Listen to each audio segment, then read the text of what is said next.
CEA, chief economic adviser. Exactly CEA करते क्या है? आंकड़ों में बताता हूं कि 1750 तक हर साल कम से कम 1/3 विश्व की जीडीपी है, उसमें योगदान भारत का होगा।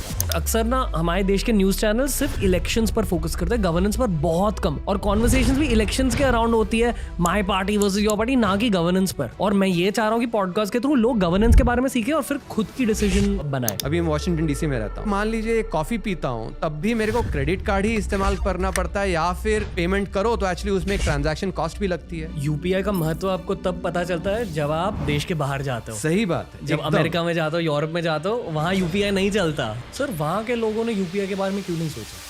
चीन जैसे एक्चुअली 1980 से करीब 40 साल जो है उन्होंने 8-8.5% का ग्रोथ लगा दिया। हमारे देश में जब फाइनेंसेस डिसाइड हो रहे हैं, बजट्स डिसाइड हो रहे हैं, तुम किस देश को ऑब्जर्व करते हो? वेस्ट जर्मनी, सिंगापुर, जापान ले लो, साउथ कोरिया, थाईलैंड, ये सब। यदि भारत भी अगले 20-25 साल में 7, 7.5, 8 का करे, सबसे ज्यादा बड़ी इकोनॉमी डॉलर टर्म्स में भी हो सकता है। नारायण मूर्ति सर ने एक्चुअली IT में कंपनी बनाया, पैसे जो बनाए सही तरीके से बनाए। जो पैसे बनाता है वो खराब है, एक किसी इकोनॉमी के लिए अच्छी बात नहीं। नमस्ते दोस्तों, आज के भारत स्पेशल ऑफ TRS में आपका स्वागत है। आज हम सीखेंगे इकोनॉमिक्स के बारे में। बहुत ज़रूरी सब्जेक्ट है। अगर आपको एडमिनिस्ट्रेशन के बारे में ज़्यादा जानना है, तो अगर आपको ये जानना है कि देश में एक मैक्रो स्केल पर, देश के स्केल पर पैसों को मैनेज कैसे किया जाता है, फ्यूचर को मैनेज कैसे किया जाता है, आज हम इन सारी चीज़ों के बारे में ज़्यादा जानेंगे हमारे देश के एक CEA के थ्रू। चीफ इकोनॉमिक एडवाइजर रह चुके हैं आज के guest doctor KV Subramanian sir.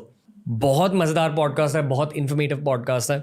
बैठकर नोट्स लेते रहो, सीखते रहो TRS के साथ। Is doctor KVS on TRS।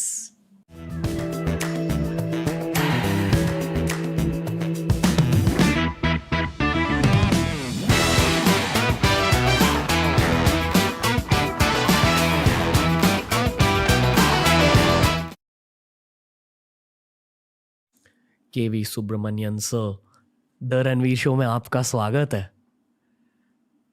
कैसे हो सर? पहले तो मैं बस ये धन्यवाद बोलना चाहूँगा। मैंने कई शोज़ देखे हैं आपके। स्पिरिचुअलिटी पे जो शोज़ हैं वो मुझे काफ़ी अच्छे लगे। सब बाकी जो शोज़ के मुकाबले जैसे मैं कह रहा था आपसे भी कि कुछ एक शोज़ जो आपने किया था जिसमें ब्रह्मचर्या में जी, वो मैंने काफ़ी लोगों को फॉरवर्ड भी किया था। अरे थैंक यू सर। आप TRS और एक ऑडियंस मेंबर हो।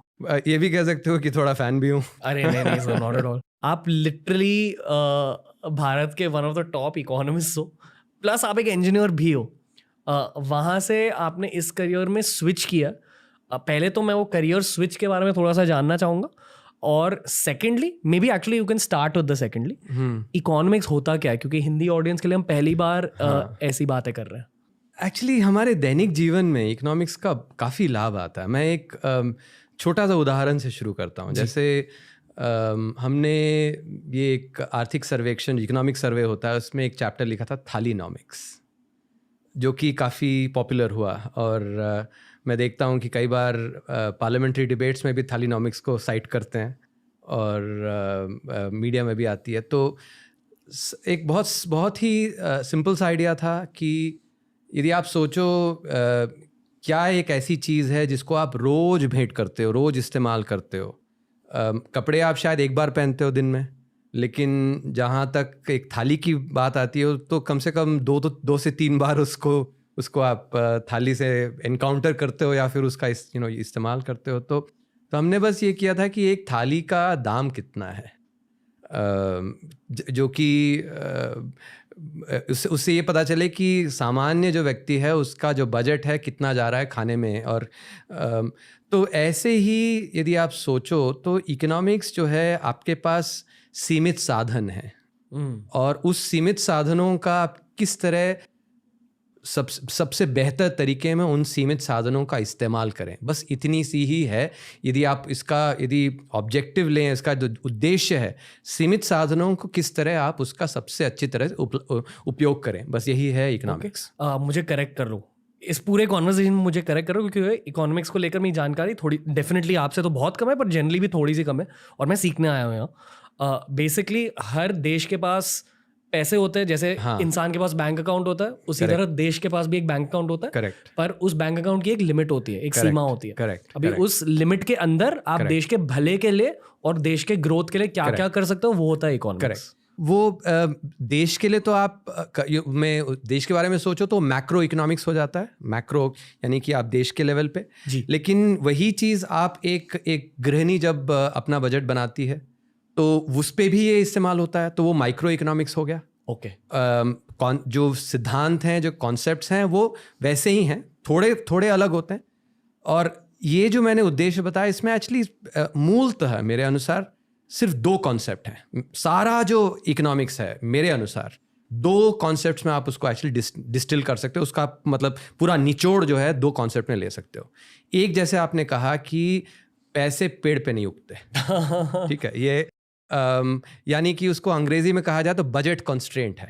ओके। कि आप मान लो कि 50,000 कमाते हो महीने में, तो आप वो 50,000 ही हैं आपके पास। आप उधार देने जाओगे तो और बात है, लेकिन उधार लोगे तो भी उसको तो चुकता करना पड़ेगा। तो 50,000 आपकी बजट है, तो वो सीमित है। 50,000 से 1 रुपया भी ज्यादा एक्चुअली पेड़ में नहीं उगेगा, राइट? जी। ये एक सबसे मूल सिद्धांत है। दूसरा सिद्धांत ये कि उस 50,000 का आप क्या करोगे। और इस पे मैं एक्चुअली एक पर्सनल उदाहरण देता हूँ। जैसे हमारे पापा, हमारे मम्मी पापा जिस तरह जो बजट कॉन्स्ट्रेंट उन्होंने झेला और जिस तरह उसका इस्तेमाल किया, वो उदाहरण देता हूँ। जब मैं छोटा था तो हमारे पापा एक्चुअली, मैं बहुत साधारण परिवार से आता हूँ, रेलवेज में एक क्लर्क की नौकरी करते थे। एक मिनट सॉरी इंटरप्ट कर रहा हूँ, आपका करंट पोस्ट भी बता दीजिए ताकि लोगों को पता चले कि लाइफ ने आपको कहाँ तक पहुँचाया। बहुत मतलब ईश्वर की कृपा है। मैं अभी एग्जीक्यूटिव डायरेक्टर हूँ इंटरनेशनल मॉनेटरी फंड में। इससे पहले सौभाग्य था मेरा मुख्य आर्थिक सलाहकार देश का। मैं 17वां मुख्य आर्थिक सलाहकार था। CEA chief economic adviser. Exactly CEA करते क्या? एकदम संक्षेप में यदि बताऊं तो जैसे मैं 2018 से 2021 तक 3 साल की मेरी अवधि थी, उसमें मैं मुख्य आर्थिक सलाहकार था जी। तो जब महामारी आई, उसमें जो इकोनॉमिक पॉलिसी क्या करना है, किस तरह की नीति अपनानी है, वो सब सोचना और उसमें जो एडवाइस देना, उसमें मेरी भागीदारी थी। सॉरी यार, आपका पॉडकास्ट का फ्लो तोड़ दिया, पर मैं बस ये कहना चाहता हूँ, firstly thank you for supporting us through out the years. Secondly, हमने एक नया इनिशिएटिव स्टार्ट किया जिसका नाम है बियर बाइसेप्स स्किल हाउस। इसकी इंटेंशन ये है कि भारत की अपस्किलिंग जर्नी में हम अपना थोड़ा सा योगदान दे दें। हम लेकर आए आपके लिए कमर्शियल एडिटिंग का कोर्स, क्योंकि ये है बियर बाइसेप्स टीम का कोर स्किल सेट। बहुत सारे अपस्किलिंग कोर्सेज आ रहे हैं, तो at least check out BeerBiceps skill house, follow our YouTube channel, follow our Instagram page. But for now enjoy this episode of TRS। अब बताइए जिंदगी के बारे में। एक तो कि पैसे पेड़ पे नहीं उगते, वो एक मूल सिद्धांत है जी। ये सिद्धांत एक गृहिणी के लिए लागू होता है, लेकिन एक देश के लिए भी लागू होता है। और मैं वो बताऊंगा इसमें जो अंतर है, लेकिन पहले एक साधारण गृहिणी या साधारण जो एक हाउस होल्ड है उसको लेके हम समझें। तो दूसरा, जैसे मैं कह रहा था कि आपके पास कुछ वेतन आता है, मान लीजिए जैसे हमारे पापा जब तब नौकरी करते, उनके पास शायद 100 रुपये वेतन आता। तो वो जो 100 रुपया है, आप उसको किस पे आप खर्च करना चाहते हो, ये एक दूसरा एक बहुत मूल सिद्धांत है। वो 100 रुपया हमारे पापा अपने लिए अच्छे कपड़े खरीदने के लिए या फिर अपने लिए जूते खरीदने के लिए इस्तेमाल कर सकते थे, लेकिन वैसा नहीं किया उन्होंने एक्चुअली मुझे पढ़ाना। मैं पहला, हम 2 ही हैं, तो एक अच्छे स्कूल में भेजने के लिए 15 रुपया उन्हें फ़ीस देनी पड़ती थी। 100 रुपया में से 15 रुपया एक्चुअली, जब मैं सोचता हूँ आज, यदि मेरी जो वेतन है उसका 15% यदि मुझे देना पड़े एक बच्चे के लिए, तो बहुत उसमें धीरज चाहिए होता है। तो उन्होंने चूंकि वो 15 रुपया अपने पे ना खर्च करके उन्होंने सोचा कि मैं अपने बेटे को पढ़ाऊंगा, तो वो करने के कारण आज मैं इस स्थिति में पहुंचा हूं। तो ये एक्चुअली एक उदाहरण है कि आप उसको फिजूल खर्ची में इस्तेमाल करते हो बजट का, या कि आप एक्चुअली पढ़ाने में या अच्छी चीज़ों में इस्तेमाल करते हो। तो ये दूसरा सिद्धांत है। मेरे अनुसार अर्थशास्त्र में, इकोनॉमिक्स में बस यही दो सिद्धांत हैं कि आपके पास एक सीमित बजट है और उस बजट को आप किस तरह इस्तेमाल करते हो। जी।